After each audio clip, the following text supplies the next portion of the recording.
எல்லாருக்கும் வணக்கம். நம்ம எல்லாருக்குமே நம்ம வீடுங்கிறது வெறும் செங்கலும் சிமெண்ட்டும் வச்சு கட்டின ஒரு பில்டிங் மட்டும் இல்ல, இல்லையா? அது நம்மளோட கனவுகள், சந்தோஷமான நினைவுகள் எல்லாத்துக்கும் மேல நம்மளோட பாதுகாப்பு, நம்மளோட கோட்டை மாதிரி. ஆனா நம்ம எதிர்பார்க்காத நேரத்துல ஏதாவது ஒண்ணு நடந்தா அந்த பாதுகாப்புக்கு என்ன ஆகும்? இன்னைக்கு நம்மளோட விலை மதிக்க முடியாத இந்த சொத்தை எப்படி பாதுகாக்கிறதுன்னு தான் பார்க்க போறோம். அதுக்கு உதவுற ஒரு சூப்பரான கவசம் தான் ஹவுஸ் ஹோல்டர்ஸ் இன்சூரன்ஸ். அதை பத்தி தான் இப்போ விளக்கமா தெரிஞ்சுக்க போறோம். சரி, இந்த விஷயத்த நம்ம ஸ்டெப் பை ஸ்டெப்பா புரிஞ்சுக்கலாம். முதல்ல நம்ம வீட்டுக்கு என்ன மாதிரியான ரிஸ்க் எல்லாம் இருக்குன்னு பாப்போம்.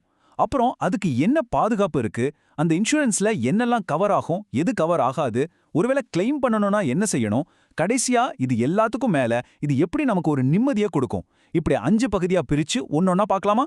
வாங்க போலாம். சரி, முதல் பகுதிக்குள்ள வந்தாச்சு. நம்ம வீடுங்கிறது நமக்கு நிம்மதியையும் சௌகரியத்தையும் கொடுக்கிற ஒரு இடம், ஒரு கோட்டை மாதிரி. ஆனா அந்த கோட்டை நிஜமாவே 100% பாதுகாப்பானதா? சில சமயம் நம்ம கண்ட்ரோல்ல இல்லாத விஷயங்கள் நம்ம நிம்மதியை கெடுத்துடலாம். அது என்னென்ன விஷயங்களா இருக்கலாம்னு முதல்ல பாப்போம். ஒரு நிமிஷம் யோசிச்சு பாருங்களேன். உங்க வீடு, அதுக்குள்ள நீங்க ஆசையா வாங்கின பொருட்கள், உங்க உழைப்பு, உங்க சேமிப்பு, உங்க நினைவுகள் எல்லாமே அதுல தானே இருக்கு. இதெல்லாம் திடீர்னு ஏதாவது நடந்தா உண்மையிலேயே சேஃபா இருக்குமா? இந்த ஒரு கேள்விக்குள்ளதான் நாம இன்னைக்கு பேசுற முழு விஷயத்தோட முக்கியத்துவமே அடங்கியிருக்கு. இப்ப பாருங்க, இந்த ஆபத்துங்கிறது பல வடிவத்துல வரலாம். ஒரு பக்கம் பாத்தீங்கன்னா தீ விபத்து, வெள்ளம், புயல் மாதிரி இயற்கை சீற்றங்கள், இதெல்லாம் நம்ம கையிலேயே இல்ல. இன்னொரு பக்கம் திருட்டு, கொள்ளை, கலவரம்னு மனுஷங்களால வர்ற பிரச்சனைகள். இதுல எது எப்போ எப்படி வரும்னு யாராலையும் சொல்லவே முடியாது. அப்போ இதுக்கு நாம எப்படிதான் தயாராகிறது? இப்படி கணிக்கவே முடியாத ரிஸ்க் பத்தி பேசும்போது லைட்டா ஒரு பதட்டம் வர்றது சகஜம்தான். ஆனா கவலையே படாதீங்க, இதுக்கு ஒரு தீர்வு இருக்கு. நம்ம வீட்டை சுத்தி நாமளே ஒரு சூப்பரான பாதுகாப்பு கவசத்தை உருவாக்க முடியும். அது என்னன்னு பார்க்கலாமா? அந்த பாதுகாப்பு கவசத்தோட பேர் தான் ஹவுஸ் ஹோல்டர்ஸ் இன்சூரன்ஸ். இது ஒரு விரிவான பாலிசி. சிம்பிளா சொல்லணும்னா, இது உங்க வீட்டு பில்டிங்கை மட்டும் பாதுகாக்காது, வீட்டுக்குள்ள இருக்கிற உங்க முக்கியமான பொருட்களையும் சேர்த்து பாதுகாக்கும். சோ இது ஒரு டபுள் ப்ரொடெக்ஷன் மாதிரி. இதுல ஒரு நல்ல விஷயம் என்ன தெரியுமா? இது வெறும் வீட்டு ஓனர்களுக்கு மட்டும் இல்ல, வாடகைக்கு இருக்கிறவங்களுக்கும் இது ரொம்ப யூஸ்ஃபுல். நீங்க வீட்டு ஓனரா இருந்தா பில்டிங், உள்ள இருக்கிற பொருள் ரெண்டையுமே இன்சூர் பண்ணிக்கலாம். ஒருவேளை நீங்க வாடகை வீட்டுல இருக்கீங்கன்னா உங்க சொந்த பொருட்களை பாதுகாக்க இந்த இன்சூரன்ஸை எடுத்துக்கலாம். நல்ல விஷயம் தானே? சரி, நமக்கு ஒரு பாதுகாப்பு கவசம் இருக்குன்னு தெரிஞ்சுக்கிட்டோம். ஆனா அது மட்டும் பத்தாது இல்லையா? அந்த கவசம் எதுக்கெல்லாம் பாதுகாப்பு கொடுக்கும், எதுக்கெல்லாம் கொடுக்காதுன்னு தெளிவா தெரிஞ்சுக்கணும். அது ரொம்ப ரொம்ப முக்கியம். வாங்க இப்போ இந்த பாலிசியோட டீடைல்ஸ்குள்ள கொஞ்சம் ஆழமா போய் பார்ப்போம்.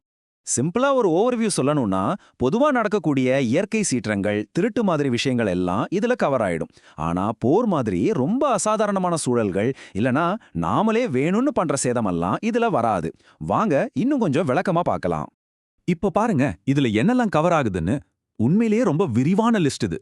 உங்க வீட்டு பில்டிங் ஸ்ட்ரக்சர், அதாவது செவுரு, கூரை, இது மட்டும் இல்லாம உள்ள இருக்கிற ஃபர்னிச்சர், டிவி, ஃப்ரிட்ஜ் மாதிரி எலக்ட்ரானிக்ஸ், ஏன் உங்க நகைகள் வரைக்கும் இதுல கவர் பண்ணிக்கலாம். தீ விபத்து, புயல், வெள்ளம், திருட்டு, கலவரம், இது எல்லாத்திலிருந்தும் பாதுகாப்பு கிடைக்குது. இது இல்லாம தேவைப்பட்ட பர்சனல் ஆக்சிடென்ட் மாதிரி ஆப்ஷனல் கவரேஜும் எடுத்துக்கலாம். அதே மாதிரி எதுக்கெல்லாம் கிளைம் கிடைக்காதுன்னு நம்ம தெளிவா இருக்கணும். பாருங்க, போர் மாதிரி பெரிய விஷயங்கள், இல்ல நீங்களே வேணும்னே உங்க பொருளை டேமேஜ் பண்ணா அதுக்கு கிளைம் கிடைக்காது. அதே போல ரொம்ப நாள் யூஸ் பண்ணி ஒரு பொருள் தேஞ்சு போகுது இல்லையா, அந்த மாதிரி நார்மல் வேர் அண்ட் டேர்க்கும் இது பொருந்தாது. இந்த விளக்குகளை முதலியே தெரிஞ்சு வச்சுக்கிறது, அப்புறமா எந்த குழப்பமும் வராம பாத்துக்கும். ஓகே, இத வரைக்கும் இந்த இன்சூரன்ஸ் என்ன பாதுகாப்பு கொடுக்கும்னு தியரியா பார்த்தோம். இப்போ வாங்க பிராக்டிக்கலா இது எப்படி வேலை செய்யுதுன்னு பார்க்கலாம். அதாவது பாலிசி எடுக்கிறதுல இருந்து ஒருவேளை தேவைப்பட்டா எப்படி கிளைம் பண்றது வரைக்கும் ஸ்டெப் பை ஸ்டெப்பா தெரிஞ்சுக்கலாம். சரி, இதெல்லாம் ஓகே. ஆனா இதுக்கு எவ்வளவு செலவாகும்? அதாவது இதுக்கான பிரீமியம் எப்படி முடிவு பண்றாங்க? நம்ம எல்லாருக்கும் வர்ற முதல் கேள்வி இதுதானே. இதுக்கு ஒரு ஃபிக்ஸட் விலை கிடையாது. இது ஒவ்வொருத்தருக்கும் மாறும். எதை வச்சு முடிவு பண்ணுவாங்கன்னா, உங்க பில்டிங்கோட மதிப்பு, அதுக்குள்ள இருக்கிற பொருட்களோட மதிப்பு, உங்க வீடு எந்த ஏரியாவுல இருக்கு. உதாரணத்துக்கு கடற்கரை பக்கத்துல இருந்தா ரிஸ்க் அதிகம் இல்லையா? அப்புறம் என்ன மாதிரியான மெட்டீரியல் வச்சு கட்டியிருக்கீங்க, நீங்க எவ்வளோ ரூபாய்க்கு கவர் கேக்குறீங்க, இது எல்லாத்தையும் பொறுத்து தான் பிரீமியம் கணக்கிடப்படும். சரி, பிரீமியம் கட்டி பாலிசி எடுத்தாச்சு. ஒருவேளை ஏதாவது அசம்பாவிதம் நடந்து கிளைம் பண்ண வேண்டிய நிலைமை வந்தா, ஐயையோ அது பெரிய வேலையாச்சேன்னு நினைக்காதீங்க. அந்த ப்ராசஸ் நிஜத்துல ரொம்பவே சிம்பிள் அண்ட் நேரடியானது தான்.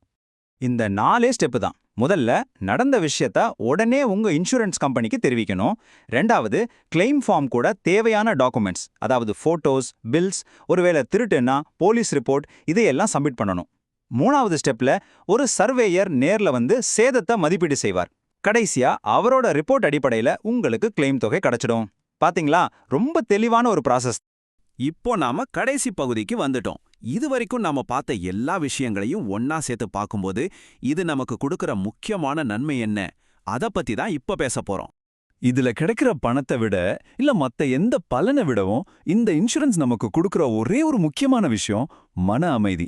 நம்மளோட இத்தனை வருஷம் உழைப்புல வாங்கின சொத்து பாதுகாப்பா இருக்குங்கிற அந்த ஒரு உணர்வு இருக்கு பாருங்க, அதுக்கு ஈடு இணையே கிடையாது. ஒரு அருமையான விஷயம் சொல்லுவாங்க. சரியான இன்சூரன்ஸ் ஒரு செலவு கிடையாது, அது உங்க பாதுகாப்புக்கான ஒரு இன்வெஸ்ட்மெண்ட்.